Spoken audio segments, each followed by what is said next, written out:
मैं सूरज आप सभी का वर्ड इनकार्नेशन में स्वागत करता हूं। आज का विषय है चरवाहों ने आखिर बदलाव का सामना कैसे किया, यानी कि जो भी वन अधिनियम लागू किया गया, वनों का वर्गीकरण किया गया, उसके बाद से वनों में जो भी इनकी आवाजाही थी उसको प्रतिबंधित किया गया और जो भी घास के मैदान थे उनको कृषि क्षेत्रों में ब्रिटिशर्स द्वारा बदला गया और जो भी चारागाह थे इस तरीके से सिमटते गए। तो इसके लिए जो भी चरवाहा समुदाय था उसने अपनी जीवन शैली में किस प्रकार परिवर्तन किया और किस प्रकार की जीवन शैली को अपनाया, आज के सेशन में इन्हीं सब बिंदुओं पर चर्चा करेंगे। बात करते हैं अगर स्थायी निवास। पहले तो ये लोग घुमंतू प्रवृत्ति के थे और एक जंगल से दूसरे जंगल पर जाने पर कोई प्रतिबंध नहीं था या एक क्षेत्र से दूसरे क्षेत्र पर। लेकिन जैसे ही वन अधिनियम आया, इसके बाद से या भूमि सुधार अधिनियम, इसके माध्यम से इनकी आवाजाही पर तमाम तरीके के जो चारागाह थे उन पर रोक लगा दी गई, जिससे कि इनके पशुओं का भरण पोषण भी मुश्किल हो गया।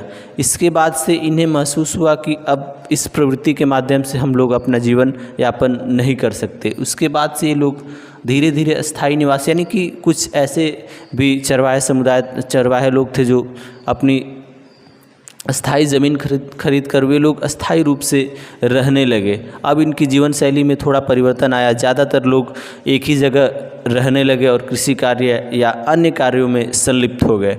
अब बात करते हैं कृषक की बात की जाए तो वो तो ब्रिटिश शासन पहले से भी जो कृषि कार्य था उसको प्रोत्साहित कर रहा था, तमाम तरीके की आर्थिक मदद कर रहा था। तो इसके जैसे जैसे वन अधिनियमों के माध्यम से इन पर तमाम तरीके की जो पाबंदियां लगी थी उससे उभरने के लिए कहीं ना कहीं ज़्यादातर जो चरवाहे समुदाय थे उन्होंने कृषि को अपनाया और ये धीरे धीरे अस्थायी रूप से तो बसे ही थे। उसके बाद से इन्होंने कृषि कार्य करना प्रारंभ कर दिया और इसी के माध्यम से अपना जीवन निर्वहन किया।